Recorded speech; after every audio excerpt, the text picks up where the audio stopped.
All right, BoxingVoice.com live here with the Brian Norman Jr. and Senior, man. How was your time here at Top Rank, man? And thank you first and foremost for allowing us to, watch you guys work. Mm-hmm.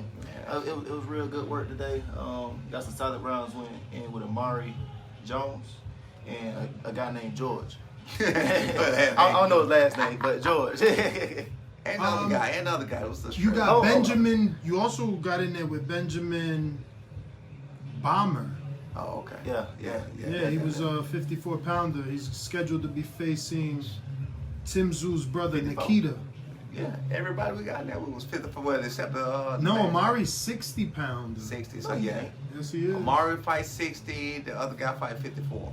It's all good. But again, like I told you in the interview before we got here, we don't mind, sparring bigger that way. Whatever. I mean, it's tough sparring, of course. You know what I'm saying. But when you get in there with the smaller fighters or whatever it is, and you done made it through that, through the trenches of that. You know what I'm saying. It's all good. You feel what I mean? Now, I don't want to take no unnecessary bullshit shots and shit against nobody. So if I see that, and as I told you before, if I see where he's getting hurt or something he can't take, then I'm gonna be a man and I'm gonna, you know what I'm saying, just admit that I was wrong about that situation. Yeah, like you said, I'm still your son. You know what I'm saying? You're still my son. Yeah. So you didn't feel that today, though? What? No. You ain't need no saving. Nah, we definitely need no saving. Yeah. So, what are some of the takeaways you can, I guess things that you can take away from your time out here in Vegas? Just stay consistent. Like we said earlier, we don't really get a lot of sparring, so just most sparring, getting in, getting different rhythms because everybody got their own rhythm. So getting the rhythm of everybody, getting different skills as everybody, being able to digest and just equalize everything. So just getting a lot more rounds in. That's all. And for you as the trainer, what do you think your time here in Vegas? What have you been able to see? For my time here in Vegas, it's a lot of fighters here, a lot of gyms here. As I said before, it's a lot of work here. I like it. I like that, you really don't have to, scrape the bushes to find work. You pretty much go in the gym, you just find some fucking work. You come like a day or so before, call a couple of houses before, whatever, you know what I'm saying? So as far as that about the work in Vegas, like he said about different looks and, Europeans that come here, hell, everybody, Australians, you know what I'm saying? Yeah. Everybody come here, in Vegas because Vegas is a fight town or whatever. So, I mean, you can get all type of looks of work or whatever. I like it. And seemed like the output dropped a little bit. Do you think you got to step up on the conditioning, or you think it's the altitude? Because this is new for you. A lot of people say, oh, I got the Vegas and I wasn't expecting the altitude, so I had to acclimate. I had to get adjusted. No, it ain't even the altitude thing. It was I don't like my dad said before, I don't really get a lot of sparring, so it's different between hitting the bag and actual sparring. I've been sparring all week, so that's all it is. Just previous soreness and stuff like that. Just fighting.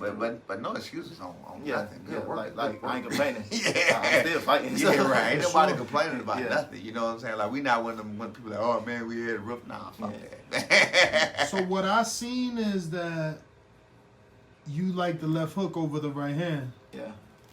I mean, because a lot of people, when they drop it, when they throw it right hand, they always drop it for the most part, and then I would also break it back slow. So it's right there, just throw that thing. Nah, you landed some amazing left hooks, especially like being low and then springing up just with that. Yeah. Being in the pocket, then boom, big left hook. And these guys are bigger than you, so yeah, that was very impressive, man. But I did see that seems to be your signature punch, is the left hook. Yeah. What do you think about the right hand? You think you have equal power in the right hand? Most definitely. I feel like I got equal power in both, or whatever. It's just that, like I said, I come low with the left or whatever. It's because sometimes I did to the body or whatever. So now when I go low, they think I'm finna go low, so I come back up top. So it's just I'm more used to standing up over there. And also now they're so used to be hitting with the left hook, knocking. It's more opportunity for the right hand because they want me hit with the right hand at that point. So yeah. What, I know they're Everlast, but what, I guess, because, I use MX, so what Everlast are those, and how many ounces? They look puffy as fuck. Yeah, they 16s, but the patent all in the front, though. I don't know the name of them, but I like fighting in the power locks, the okay. Everlast power locks. Oh, wow. All right. Yeah. So how are these in terms for the sparring though? They protect you well. Oh, most definitely. Yeah. No, that's my favorite gloves. Yeah. How long you been using them? About 2 months now. Yeah. I think I got them right after my last fight, so I would say like 2 or 3 months.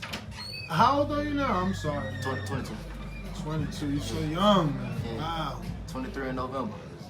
And you already have 20-something fights. Yeah, 23.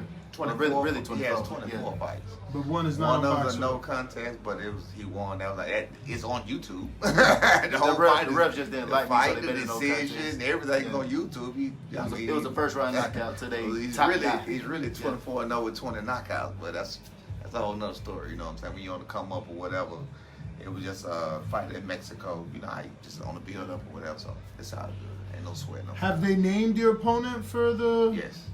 What? It's the opponent that Rocha had last. Alexis Rocha fought him last. October. He fought him last. That's the last fight. That wasn't the last fight he fought this year. It was October. Perez. Let me. I can tell you his name. 1 second. I know he's 24 and 3. Give me 1 second. No worries. Have you watched any tape on the guy? We've been watching him the whole time we've been here. And did they just offer you him, or was it more than one name? They offered actually a bunch of guys, but what happened is they accept it, and then literally the very next day they say never mind. I think Jesus Antonio Perez Campos. I'm sorry for it. But yeah, I think it was 24 like and 4. I think it was like 3 or 4 guys who said yeah, and then the very next day said no, and this guy finally said yeah, and he got a good record, which is at 24 and 4. 24 and 4 with like 18 knockouts. Wonderful. Yeah. 18 Is it knockouts. playing in the back of your head your last fight? Because you came out there, it was like a whirlwind, and then it was like, you ain't get him out there. Now you got to go and do all these rounds with him. Are you like purposely trying to? I don't want to say have a better performance, because I don't think you had a bad performance. I think that you still showed the world your power carries late. You got the knockdown.